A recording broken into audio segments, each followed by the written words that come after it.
Hello and welcome to this presentation on growing a greener future, how to be kinder to the environment as you garden.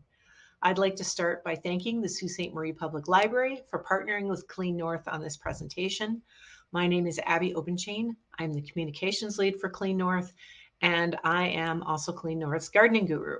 I have been gardening for more than 50 years, and I am very excited to share my green gardening tips with all of you. So let's start out by thinking about what does it mean to be a green gardener? Just ponder this for a moment.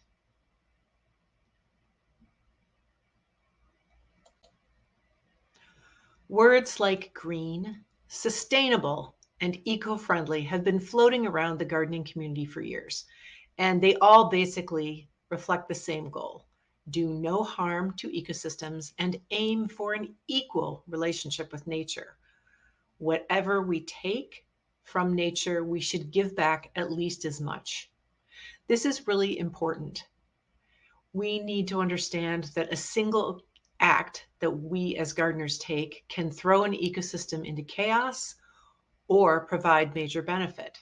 For example, a gardener dumping yard waste in a natural area can cause a plant invasion that can literally destroy the ecosystem. Another gardener providing food for native pollinators can help sustain at-risk species. Most of us who take up gardening, probably all gardeners, do it because we love nature. We love seeing life happen because of us on our property. If this is indeed the case, then I think we have a responsibility to do as little harm as possible as we garden, and instead adopt practices that help rather than hurt our urban ecosystems, and make sure that the overall impact of our gardening activities is positive. So our gardens are little pockets of solitude away from the chaos of the outside world. This is an example in my yard, little corner of my yard that's an oasis of peace and serenity and nature. This may seem small compared with, say, the boreal forest, but when we add up all of our backyard gardens here in Sault Ste. Marie, that's hundreds of hectares of land. And if you add up all the garden land across Canada, it's hundreds of thousands of hectares of Canada's landscape. So the collective actions of gardeners here in the Sioux and across Canada can have a measurable impact on the health of our land, our air, our water, our fish, our wildlife, and indeed our souls. Where do we start? How do we become gardeners who are in balance with nature? I like to advocate for starting at the bottom with healthy soil. Soil is the foundation of a healthy, sustainable garden. It's a living ecosystem, a community of organisms that are linked through nutrient flows and energy cycles. Gardens grow best when the soil ecosystem is healthy. Every teaspoon of soil is home to billions of microorganisms, bacteria, fungi, nematodes, insects, and other creatures that play important roles in the ecosystem. If the soil ecosystem is out of whack, well, or worse, if all soil life is dead, perhaps due to chemicals, plants and wildlife that depend on plants will suffer. They may not get what they need to grow and thrive. So, what is healthy soil? Well, healthy soils have a greater ability to hold and absorb water, cuts down on moisture loss, creates resilience to drought and extreme weather events. If you have native soil microbes flourishing, that helps nourish plants. Nutrient density goes up in foods, which improves the health of people and wildlife. With healthy soil, plants are better able to fight off pests and disease, reducing the need for costly chemicals. So that saves you money. There's less pollution runoff into waterways, which leads to improved watershed health and water quality. Healthy soils also foster biodiversity. They enhance wildlife and pollinator habitat and even take in carbon from the atmosphere. So, how can we ensure that our soil is as healthy as possible? A key thing to do to start is to consider testing your soil to find out what is in it. If by doing soil testing, you can determine whether your soil is acidic, neutral, or alkaline, and you can also learn which elements are missing from your soil, and how much you might need to fix it to make it more healthy. And this is important because soil needs vary depending on the type of the plant. Some thrive in acidic soil, others less so. So if you know what kind of soil you have the information you need to ensure that what you plant in your garden will actually thrive and do well there. So how can we feed and nourish our soil? A great way to do this is by adding well-rotted compost or manure. This will improve the soil nutrient status and texture, reduce compaction, attract good insects and other organisms that benefit our soil and our plants. The problem with adding just dirt is that it adds volume, but much less so in nutrients. Compost and manure help add nutrients. Another key way we can help keep our soil healthy is to avoid compaction. So there are a number of causes of soil compaction. Foot traffic is a key one, over-tilling, working excessively soggy soil, mixing sand into clay soil. A lot of people here in Sault Ste. Marie have clay soil and think that mixing sand into it will help, but that actually kind of converts the soil to a sort of a concrete texture, so it's actually not recommended. When we lose the organic portion of the soil, it can become compacted. And the problem with compacted soil is that organisms can't penetrate it. They have difficulty moving around in it or finding plant roots to interact with, and plant root systems may suffer. Um, water drains less well in compacted soil, and you get increased runoff rather than filtering down.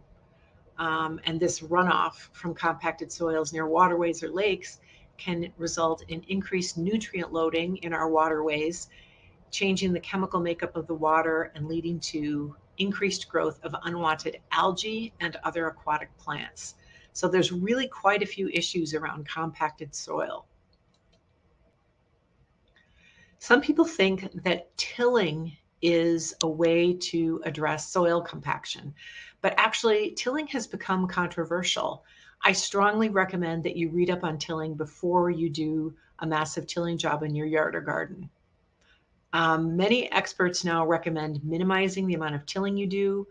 Yes, it can offer some benefits in certain circumstances, but it can also disrupt soil aggregates, the area where soil stores water and nutrients, promote crusting, increase erosion, speed loss of organic matter by decomposition, and weeds love disturbed soil. So when you do deep tilling, you can bring a lot of weed seeds up to the surface where they will germinate and grow. Some other fixes for compacted soil. A key one is prevention. So when you can, avoid stepping on your garden soil. It helps to have pathways or to use raised beds, especially for vegetables. And you can add mulch or compost to the top of the soil and work it in. The less working you do around perennials, the better, so you don't disturb the roots. But you can work it into the top few inches of veggie beds for sure. Another thing that a lot of gardeners are not aware of is that planting cover crops can help with soil compaction by having these plants, which are planted in the fall, put roots down into the soil over the fall, winter, and early spring. And then you turn them over in the spring to improve the soil. Cover crops can help slow erosion, improve soil health, enhance water availability, smother weeds, and control pests and diseases. They really do have some neat advantages. So if you'd like to consider planting cover crops in your veggie beds, Google it and read more about it, especially the recommended types of cover crops for vegetable beds in Northern Ontario. Another way we can protect our soil health is by reducing use of chemicals. When we see pests in our garden, it is tempting to wipe them out with chemicals. The problem with chemicals is that they can cause more problems than they solve, not the least of which is they can kill everything, not just the pests, but also beneficial insects and other organisms that help our gardens and the ecosystem. It's important for gardeners to understand that the term pesticide covers a very wide range of products, and these vary in toxicity to plants, animals, soil critters, and humans. Herbicides, fungicides, insecticides, and rodenticides are all pesticides. And you should also know that it's not always just the active ingredient that can cause problems. For example, the active ingredient in Roundup, a popular herbicide, is glyphosate, which has been studied quite a bit and is considered to be generally fairly benign relative to a lot of other chemicals. However, Roundup herbicide, the Roundup brand, has so-called inert ingredients, some of which can be quite harmful as well. One study showed that an ingredient called POEA in Roundup is more deadly to human fetal cells than glyphosate itself. So that's kind of an eye-opener. Small doses of Roundup have also been found to be deadly to small creatures like frogs. The Canadian Cancer Society urges us to limit pesticide use because of links to cancer. The David Suzuki Foundation has reported that thousands of Canadians are acutely poisoned by pesticides each year, in large part because a lot of people don't know how to apply them safely. And a study by Tufts University found that 88% of raptors that were tested in this study had rodenticide poisoning. So they eat dead rats that have been poisoned by, or other mammals that have been poisoned by rat poison, and then they get it in their system. That's a startling statistic. 88% of raptors like eagles and owls have rodenticide poisoning. That's awful. So there are many ramifications of using chemicals in your garden. If you do use chemicals, please read and follow all safety protections. It's really important. Wear a respirator, avoid using on windy days, and all those kinds of things. Be safe if you feel you must use chemicals, and use organic pesticides whenever possible. And I'll just note that it is possible to have a healthy, thriving garden without pesticides of any kind. Here's mine. I don't use any insecticides or anything like that in my flower beds, and they look fantastic. So, what are some ways we can protect our gardens against pests and diseases without resorting to chemicals? Let's explore this. Number one way we've already talked about, and that is ensuring healthy soil. If you have healthy, nutrient-rich soil, you are far less likely to have pest and disease problems because your plants will be stronger. It's important to regularly inspect your plants for signs of insects and disease. If you see spots on the leaves, leaves turning brown, curling leaves, holes in leaves, this is a sign that you may have a problem. Remove the affected foliage, dispose of it in the garbage, and try and find out what the issue is and address it. Another thing you can do is look for disease-resistant varieties. Here we see a photo of a phlox leaf. Giant phlox is very prone to powdery mildew. However, there are some varieties that are more resistant. So you can look on labels that say things like, disease-resistant, mildew-resistant phlox. There are some that are better than others. Location is really important. So with vegetable gardening, especially tomatoes and other plants in the tomato family like potatoes and tomatillos and eggplant, it's important to rotate those crops around your veggie beds so that you disrupt the life cycle of the pests and diseases that affect those plants. Peony is another one. I had a beautiful peony plant that was in a location where it was not getting a lot of aeration, and it developed terrible mildew problem, looked absolutely awful. So I moved it to an area where it got more breezes blowing through it, and it's doing very well.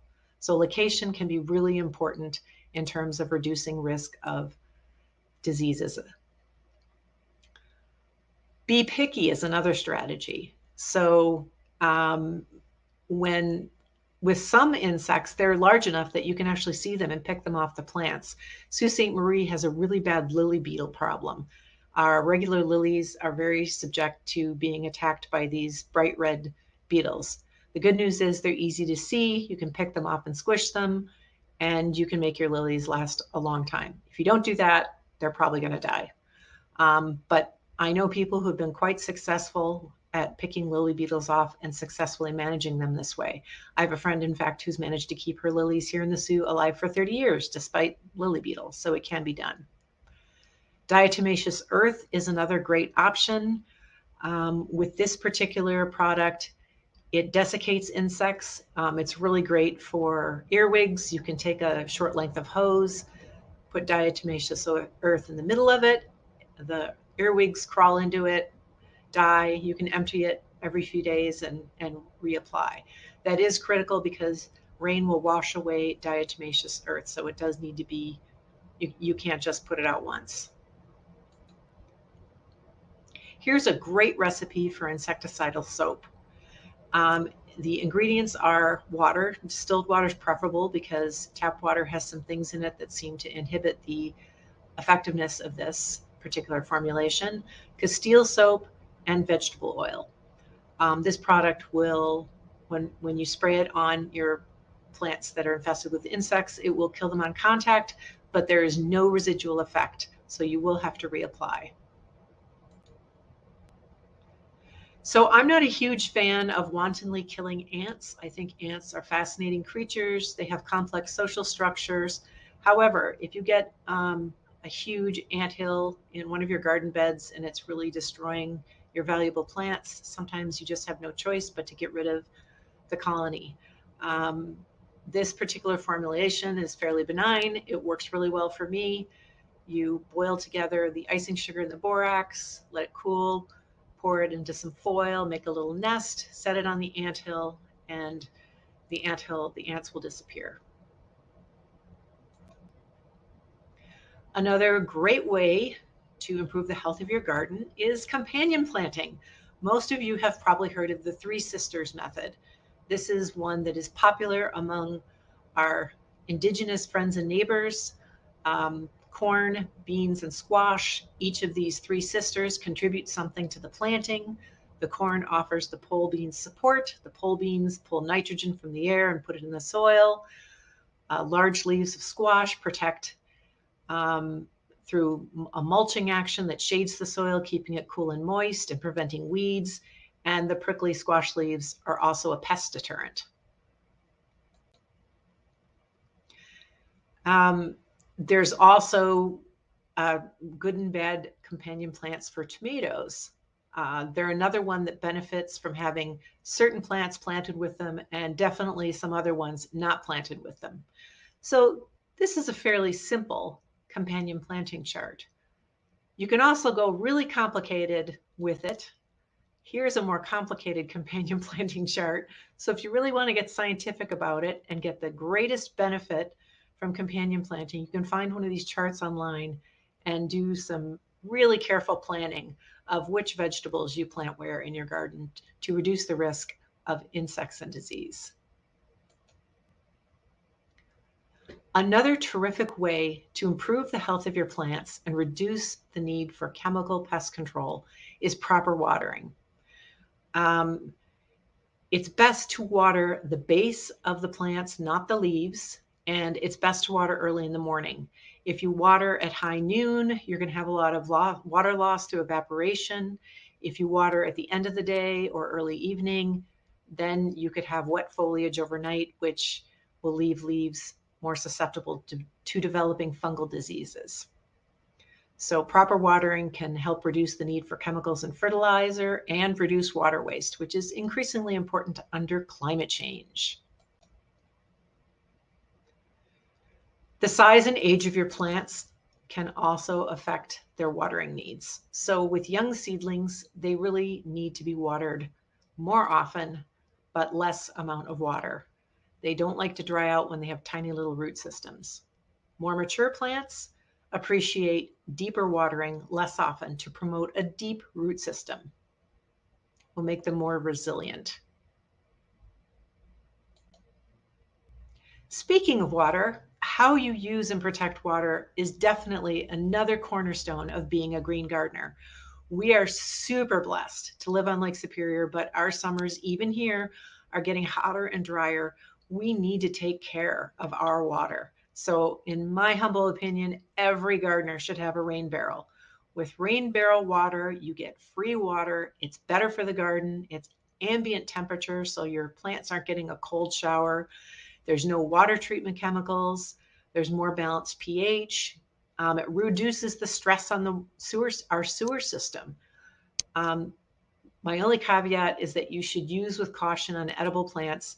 Some people have concerns that, if you're collecting water in a rain barrel all summer long, that you could develop a bacteria problem. If you add 1 ounce of bleach to your rain barrels per month, that should take care of that. And just so you know, Clean North makes rain barrels. We are going to have our rain barrel making party probably in another month, and we should have some rain barrels available for purchase in May probably. Sprinklers can be problematic. I just find there's a lot of water waste. It's not a terribly efficient delivery of water to the base of the plants, especially with the sprinkler type on the left. I often see these running in the middle of the day on a sunny day. They shoot straight up in the air. There's just a ton of water being lost to evaporation. The sprinkler on the right's a bit better because it has a more vertical orientation, and you can even insert it into the ground on an angle so that it's even more vertical. So it's going to be a little bit more efficient than the one on the left. The best type of sprinkler system is soaker hoses. They deliver water directly to the root zone, reduces runoff, and reduces losses through evaporation, soaks in slowly. But it's a bit of work to set up.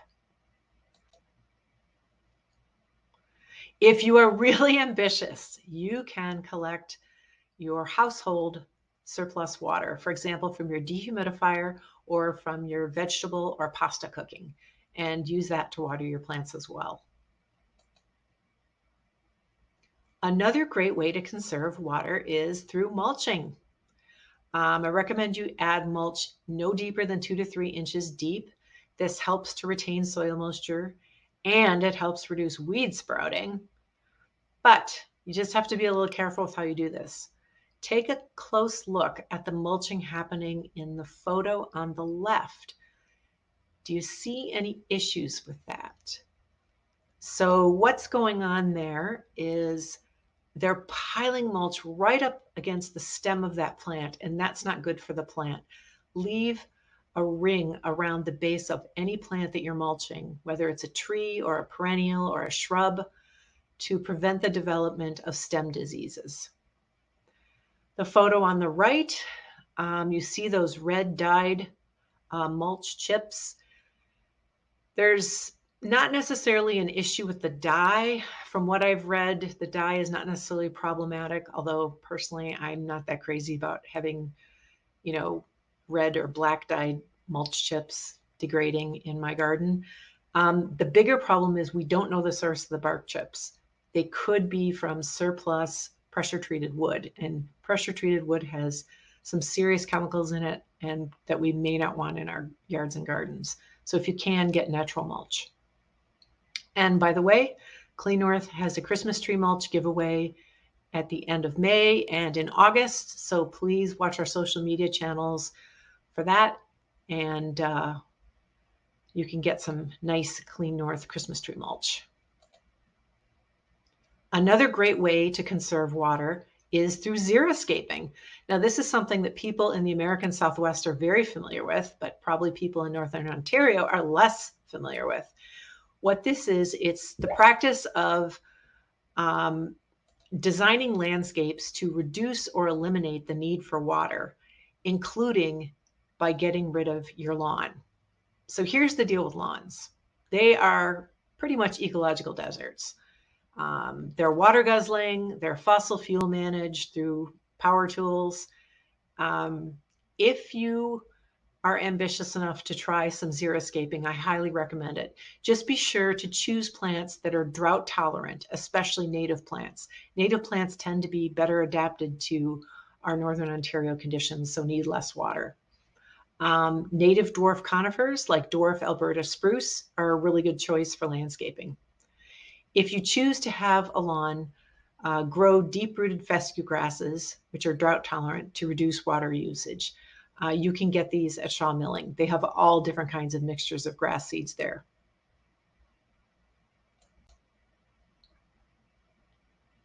Okay, so let's move on from being water-wise and on to a new topic, which is how do we nourish our plants in a greener way? So plants will tell you if they lack nutrients. They might have stunted growth, pale leaves, or weird patterns of yellow on the leaves, or they just might not produce a lot of fruit or vegetables. I will give you a reminder that a soil test can help give you information on what your soil issues might be. So let's talk about chemical plant fertilizers.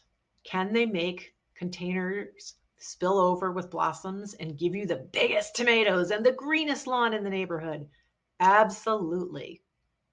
But it's really important for all of us as gardeners to understand what's happening to the earth under our feet so that we can make a conscious choice.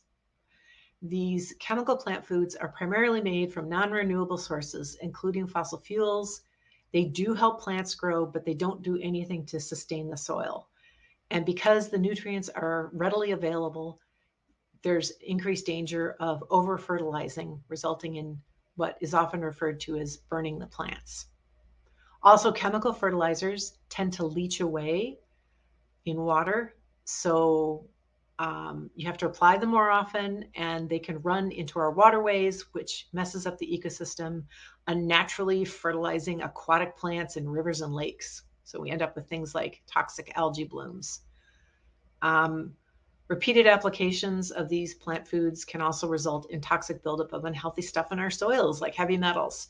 They can change the soil pH, upset beneficial microbial ecosystems, increase pest problems, even contribute to the release of greenhouse gases. So, if you insist on using a chemical fertilizer, for example, you just feel like you need this to nourish your tomatoes, which are very nutrient using plants, choose a slow release formulation, which better mimics nature.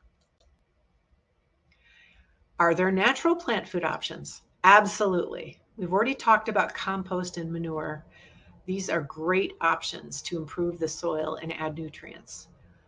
In addition, there is Meeker's Magic Mix, which is an all-natural fish compost produced on Manitoulin Island. You can get this locally, but it's pretty expensive. If you happen to know somebody who lives on Manitoulin Island and might be coming to the Soo, or who might be driving up Highway 17 and passing the garden center at Nearn Center, you might be able to get it at a better price. I also should mention, with regards to composting, that Clean North has an excellent composting webpage. Every gardener should compost, because if you're not, you're literally throwing away garden gold. And we do have resources on our website to help you get started with composting. In addition, we also sell worm composting kits that allow you to compost indoors all year long. So keep that in mind.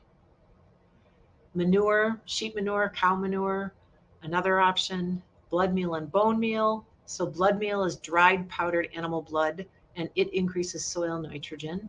And bone meal is ground animal bones. It increases soil calcium and phosphorus and some other trace elements. So these are all some more natural options for nourishing your plants.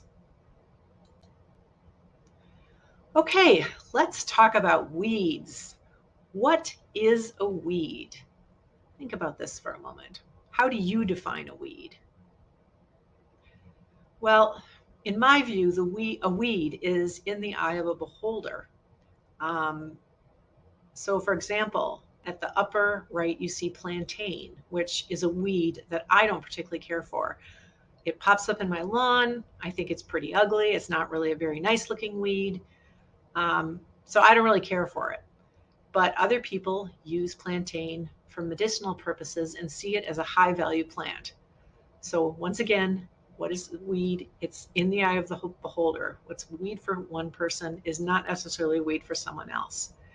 But in our flower beds and our veggie gardens, the problem with weeds is that they can steal nutrients, light, and moisture from our food crops and our flowers. So what do we do about this? Well, hopefully all of you know that chemical herbicides are illegal in Ontario, plus they do come with risks to the ecosystem and human health, as I already mentioned. So what can we do? I'll start with a major caveat, which is a landscape fabric is used by many gardeners who hope to cut down on weeding, but there's issues with this. Landscape fabric compacts the soil. Weeds may be slightly reduced, but if they do get through the fabric, you can get in a real tussle trying to get them out. It's synthetic. It's plastic and it contains chemicals. It can break down into microplastics that end up flowing away into our waterways and get into our fish, get into our food supply, and get into us. Landscape fabric is not cheap, and it can make it harder to move plants. You can't just dig plants up and move them around easily if there's a layer of landscape fabric everywhere. And finally, landscape fabric deters the reseeding of plants like columbine, lupin, and sweet william, which drop seeds and then new plants grow. Well, I like that because I'm getting free plants, and I really don't want landscape fabric to stop that from happening. Another side note, just a general suggestion to try to avoid plastics in general. Plastic plant pots are almost unavoidable. If you're buying plants, that's what they come in. However, there are at least 2 garden centers in town, New North and Canadian Tire, that accept these back to recycle. You can reuse them, you can share them, do everything you can to reuse them so they don't end up in the trash. There are natural alternatives to plastic trellises. You can make your own out of branches and twigs. Try to avoid plastic ties when you're staking plants. Use natural twine instead. The less plastic in our yard and garden, the better. And a few quick notes about power tools. Now, I could do an entire seminar just on this topic. I have serious issues with string trimmers. Basically, what these tools do is whip microplastics all over your yard. That's what they do every time you use them. In addition, they pose a serious risk to trees and shrubs. People are often careless, nick the base of trees or nick the base of shrubs with these trimmers, and the more you wound trees, you can actually even kill them. There are trees that have had so many string trimmer wounds that they've ended up dying. The middle, we see a leaf blower. This is one of the yard and garden tools that I hate the most. They are a huge source of air and noise pollution. They're stinky, they're loud. In fact, they're so loud that they can actually damage your hearing. The decibel level is way above what the human ear can tolerate. On the left, on a more positive note, we have a manual mower. This one's made by Fiskars. My husband has this mower. He absolutely loves it. It's very quiet, doesn't chase the birds away. There's no fumes, there's no noise. It's very peaceful. And this is not your grandpa's manual mower. It works really well. So consider giving a manual mower a try. Back to controlling weeds. Mulch is an excellent way to control weeds. To control weeds. You spread it on the weeds 2 to 3 inches deep on the soil, and weeds have a much harder time coming up and competing with your flowers and vegetables. Another strategy, which you see on the right here, this is my garden, is planting plants closely together. I don't even need mulch because the weeds don't have a chance. My plants are growing right next to each other. I've got complete crown cover, and the weeds have no light, no air to grow up. So they don't have a fighting chance in that, at least in that corner of my yard. In veggie gardening, especially if you have raised beds, I strongly recommend the square foot gardening approach. There's less wasted space and fewer weeds. So what this means is you divide your garden into a grid with 1 foot squares, and then how many plants you put into each square depends on the type of vegetable. And because each square is planted full of whatever vegetable, it reduces the amount of open soil, which reduces the amount of weeds. There are many square foot gardening guides available online. So for example, you can plant 1 tomato or 1 pepper or 1 winter squash in a 1 foot square in your vegetable bed. You can plant 16 radishes, however, or 16 leaf lettuces. So it depends on the type of plant. Once again, this helps you make the most efficient use of your vegetable gardening space and leaves less room for the weeds. When you are shopping for plants, it's really important to check newly purchased plants for weeds and make sure that you remove them before you plant. Sometimes plants sit around a nursery for a while, and they can, especially larger plants like trees, you can get all kinds of weeds growing in them. Make sure those are pulled out carefully before you plant the item. And be uber cautious with plants given to you from friends, neighbors, bought at a local plant sale. Buyer beware. I got a shrub from a friend and it was loaded with goutweed. I'm so glad that I didn't take it out of the pot before the goutweed made itself known. I have a goutweed-free yard, so I'm not planting this shrub because I do not want goutweed in my yard. Haven't quite decided what I'm going to do with it yet. I might just give it to somebody who's already got goutweed. With small weeds, one strategy you can try, especially early in the season, is just chopping their heads off when they're tiny using something like this rotating stirrup hoe. They often won't resprout. Repeated shallow hoeing can just stress them into submission. Another critical way to deal with weeds is to stop them from going to seed. If they put up flowers, get at those flowers before they drop seeds. If you don't, this is really helpful if you don't have time to address getting rid of the entire plant. At least you can stop spread by getting rid of the flowers. The plant at the right is garlic mustard. You really don't want to let these go to seed in your yard. They can produce 60,000 seeds per square meter.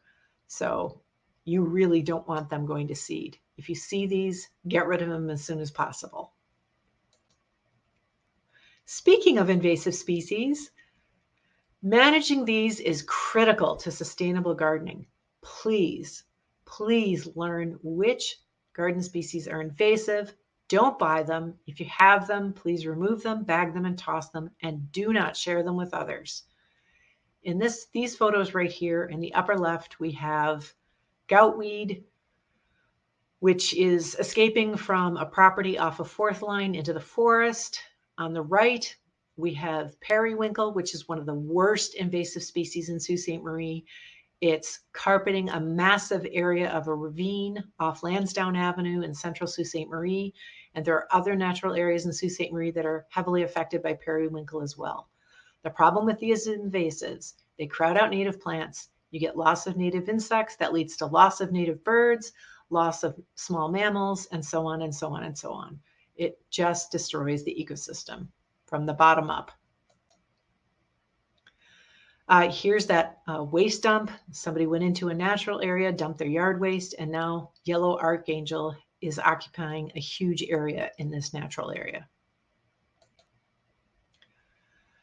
Here's another couple of examples of invasive species. Himalayan balsam is another really common invasive species in Sault Ste. Marie. This is me standing there off Red Rock Road, kind of frustrated that this giant patch of Himalayan balsam is going on and on and on. Problem with this one is it's an annual. Crowds out all native plants. It's an annual, dies in the fall. There's no roots left. So you've got this bare ground that's far more prone to erosion. It's a big problem. On the right, we have buckthorn. This shrubby species takes over forest understories. It stays green. way into the fall. This picture was taken in mid-November. So it's got this huge photosynthetic advantage over native plants, and it even causes problems for hunters. Imagine trying to hunt when you can't see anything because there's buckthorn everywhere. Sault Ste. Marie also has a huge Japanese knotweed problem. This massive perennial gets like 10 feet tall, and it literally crowds out everything else. You see there's nothing growing in the understory. And even a tiny root tracked from one patch of Japanese knotweed to another location can cause a new patch to grow. So if you have Japanese knotweed, please try to get rid of it. You have to try and dig it out as much as you can, cover the area with a tarp, and leave it for 2 years. That is pretty much the only way to get rid of it. Another really bad invasive species is Norway maple, and a lot of people in Sault Ste. Marie are not aware of this. But people in Toronto know, because it's the worst invasive species in Toronto. It has taken over much of Toronto's ravine system. You can see on the left, it's an ecological desert. There's nothing growing under these Norway maples. On the right, they've attempted to do some stewardship. They're helping to restore this particular ravine ecosystem. But once again, please do not grow Norway maple. If you have it, cut it down. If you like maple trees, plant a regular sugar maple or red maple. They have much better color in the fall than Norway maple does. And Norway maple is also very prone to frost cracking in Sault Ste. Marie. And do keep in mind that for every invasive species, there are multiple wonderful alternative native plants that support our native insects and pollinators. These are both from my garden. On the left, we have false perennial sunflower. On the right, we have Joe Pye weed.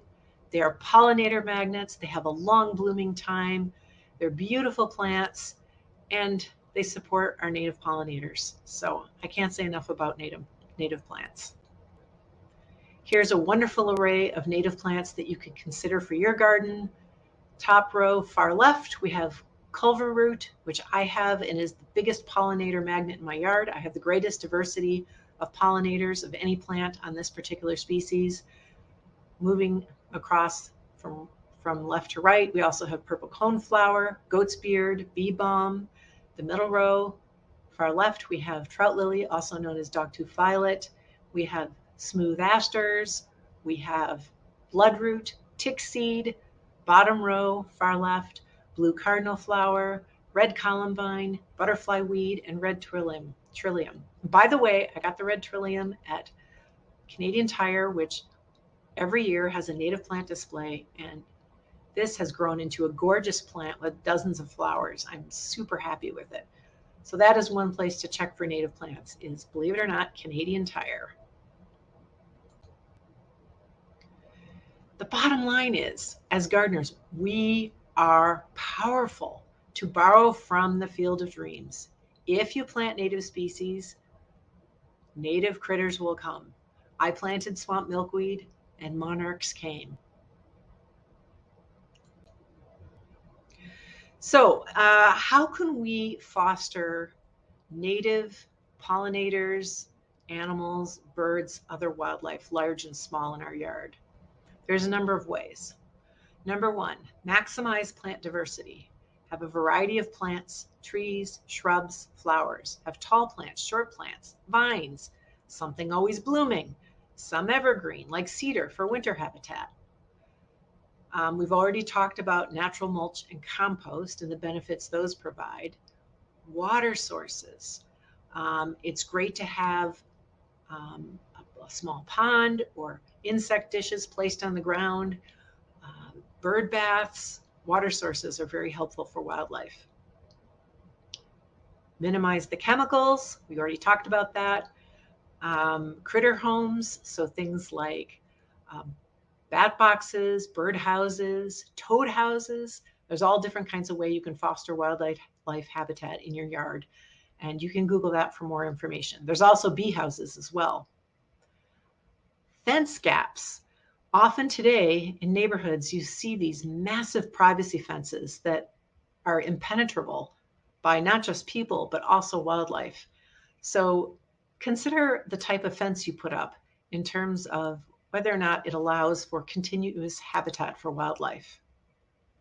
And finally, plant stems. Consider leaving your plant stems for over the winter because the seed heads are a food source for birds, and then insects can hibernate in the stems.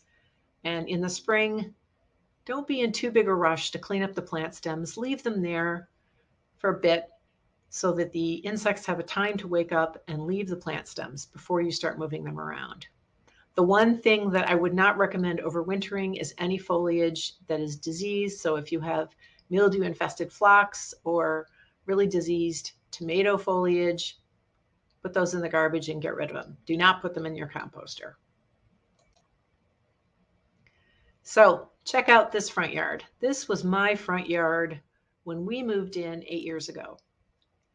That's pretty much of a biodiversity dead zone. There's not much in the way of wildlife there.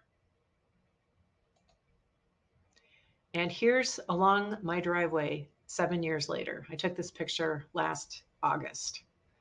Wow, what a difference. Let's go back, compare that to that in 8 years.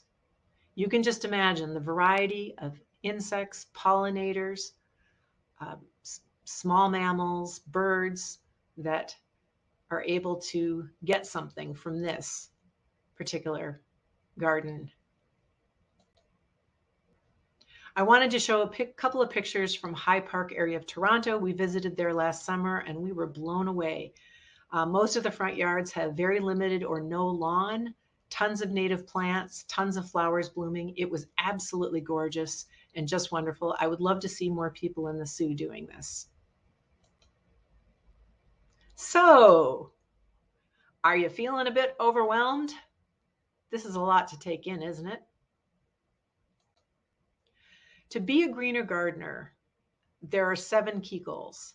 So I advise you to pick one and just start somewhere.